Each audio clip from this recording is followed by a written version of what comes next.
सतलोक के अंदर ऐसी ही सृष्टि है।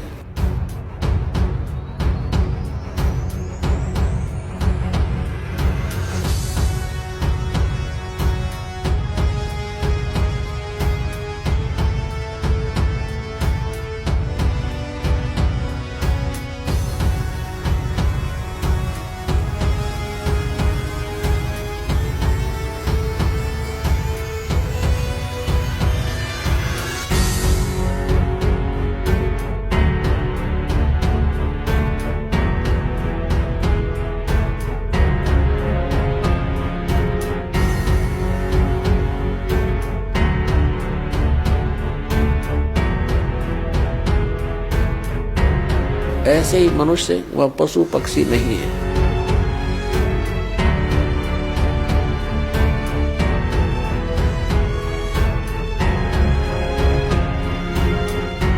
ये कीड़े मकोड़े नहीं है।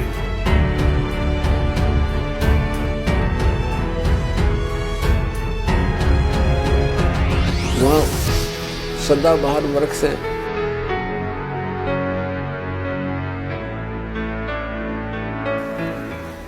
और सदाबहार वहाँ के काजू किस्मत सेब संतरे और फल फूल फ्रूट सारे सदाबहार हैं।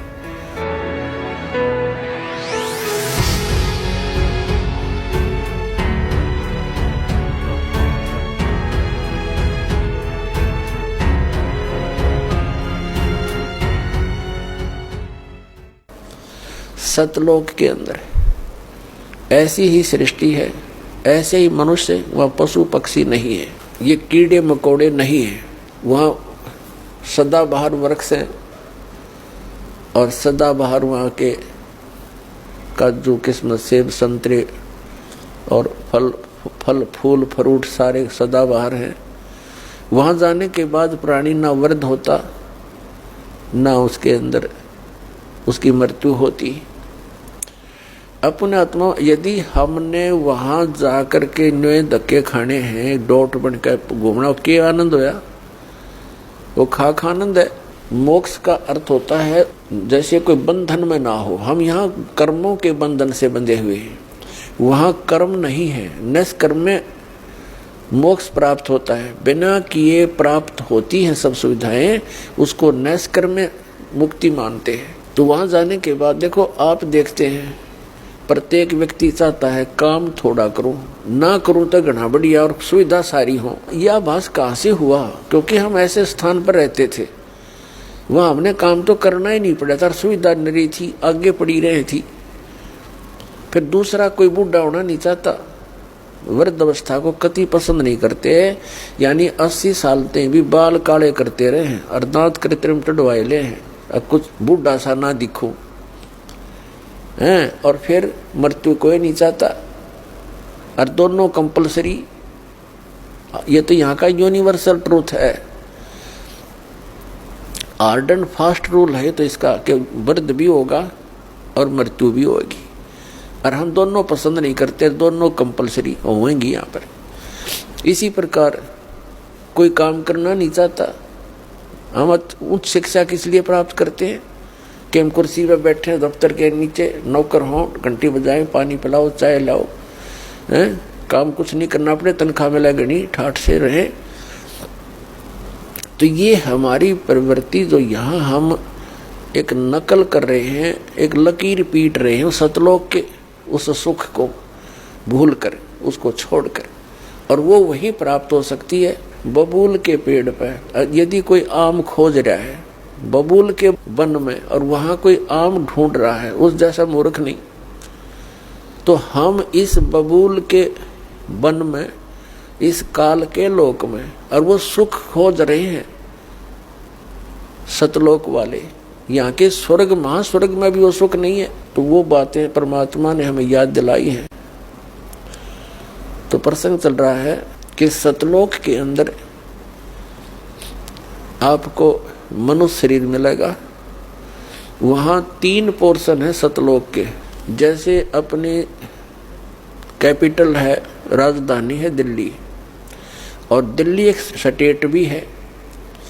तो दिल्ली का जो बाह्य दिल्ली है, ग्रामीण क्षेत्र है जो, वो तो समझो बाहर की दिल्ली, फिर बीच का बाजार आ गया, और फिर प्रधानमंत्री यानी अपना सेक्रेटरीट जो राजधानी स्थल है। ऐसे ही वहां का विभाजन है। तो बाह्य जो क्षेत्र है कति बाहर के साइड का सतलोक का, उसमें बाग बगीचे, फल, झरने, नदियां बह रही है। उसके नेक्स्ट जो सेकंड पोर्शन है, उसके अंदर पूरे आपके बहुत सुंदर सुंदर महल बने हुए जो खाली पड़े हैं, जहां से आप आए हो छोड़कर। एक एक परिवार का पूरा द्वीप है। जैसे आप किसी भी अधिकारी, कर्मचारी या पैसे वाले सेठ के मकान को देखोगे, वो क्या बनाता है, बड़ी कोठी हो, एक अच्छा आगे आंगन हो, लान जिसे बोलते हैं, और उसके अंदर फल फ्रूटों के पौधे पाधे लगे हों, बगीची बनी हो, झरना लगा रखा हो, तालाब हो। इस तरह की हम सुविधा खोजते हैं। और हम पिकनिक मनाने जाते हैं, पहाड़ देखने आ जाते हैं, बड़े बड़े सुंदर स्थान, झरने देखने जाते हैं। ये हमारा स्वभाव वहां से बना हुआ है। और यहाँ तो हम जाते हैं, वहां जेब कटवा कर आ जाते हैं, 10,000 रुपये ले गए कुल्लू और मनाली मई जून जुलाई में, और अपने पैसे खर्चो, वह कुछ दिनों के लिए इधर उधर सैर सपट्टे करो और पैसे बर्बाद करके वापस आ जाओ। यहाँ का तो ये सुख है। और सतलोक में जाने के बाद वो कभी अभाव नहीं, कोई खर्च नहीं, और किसी किस्म का कोई वह दुख नहीं। अब हम कोई मरना नहीं चाहते, और ये परिवार बना रहो, हम मरा नाम न कति जरूरत नहीं, चाहे दुखी और भी हो जावा, हम यहाँ से नहीं जा सकते, जरूरत ही नहीं हमने जाने की फिर। लेकिन यह मृत्यु खतरनाक हमारे लिए, और वृद्ध अवस्था, और ये सारा वहां होगा, और वहां फिर दुख नहीं, कोई काम नहीं, अपना बहुत ही सुविधा है आपको। वहां भी आपको परमात्मा की याद बनी रहती है। परमात्मा की जो सिमरन वहां भी आपने करना होता है, उस सिमरन का इतना आनंद आता है। कई व्यक्ति सोचते हैं फिर वहां करें क्या, वहां परमात्मा की याद, वहाँ बहुत सब सुविधाएं हैं जो या वर्णन नहीं कर सकते। वहाँ आपको पता भी नहीं चलता कितना समय बीत जाता है, और आप सदा सुखी रहते हो। कोई राग द्वेष नहीं, कोई ऐसी चीज का अभाव नहीं जिससे राग द्वेष बने, कोई छोटा बड़ा नहीं, वहाँ पर सबको एक जैसी सुविधा। तो ये सतलोक के अंदर सभी सुविधाएं हैं, और वहाँ पूर्ण मोक्ष है वो प्राणी, कोई प्रतिबंध नहीं। क्योंकि जितने भी यहाँ कानून बनाए जाते हैं निकम्मे आदमियों के लिए बनते हैं। जो नागरिक अच्छे होते हैं वो तो वैसे अपना सद्भावना से रहते हैं, वो कोई अपराध करते नहीं। तो वहाँ सभी नागरिक सही हैं, उनका कोई द्वेष नहीं, राग नहीं, क्योंकि यहाँ से वही प्राणी जाएगा जिसका नेचर सुधर जाएगा और भक्ति धन हो जाएगा। तो यहाँ आपका व्यवहार और स्वभाव सुधारने के लिए प्रैक्टिकल कराया जाता है। तो आप यहाँ आते हो सत्संग में, आप यहाँ आकर के एक तो ज्ञान सुनते हो, ज्ञान सुनो, फिर ज्ञान के ऊपर अमल करो कि जो वचन कहे जाते हैं ये किसी डूम बाट के गीत नहीं, ये परमात्मा का दिया हुआ मार्ग है, परमात्मा के दिए हुए वचन है, ज्ञान है। और आप यहाँ आए किस उद्देश्य से हो इतनी दूर? आप ज्ञान सुन के उस पर प्रैक्टिकल करें, उसको अंजाम में लाए, उस गाइडलाइन पर चलें। अब जैसे यहाँ आते हो आप, यहीं से अपने आप को सुधारना शुरू करो। जैसे सभ्य लोग होते हैं, बस में बैठे और कोई देखा कोई वृद्ध है, उसको कहते हैं अपने साथ एडजस्ट कर लेते हैं, आओ आप बैठ जाओ। और कुछ ऐसे नेक होते हैं अपनी सीट छोड़ देते हैं, आओ जी आप बैठ जाओ। तो पुछले पुण्य कर्मी प्राणी है वो, ऐसे स्वभाव जिनका बना हुआ है। अरे किन्हों का क्यों खड़ा रहे, तो वो कैसा व्यक्ति है? तो ऐसे ही आपने ये एडजस्टमेंट, ये प्रैक्टिकल यहाँ करना है। किसी चीज की कोई अभाव हो भी जाए तो उसमें ज्यादा व्याकुल नहीं हो, अपने आप को एडजस्ट करना सीखे, एक दूसरे को अपने साथ सेट करके अपना टाइम ऐसा बढ़िया बितावा। 3-4 दिन यहाँ रहो इतने, तो इसी प्रकार उन्हीं को वहां जाएगा जिसका स्वभाव भी बदलेगा और आपका अंदर अभिमान कम हो जाएगा।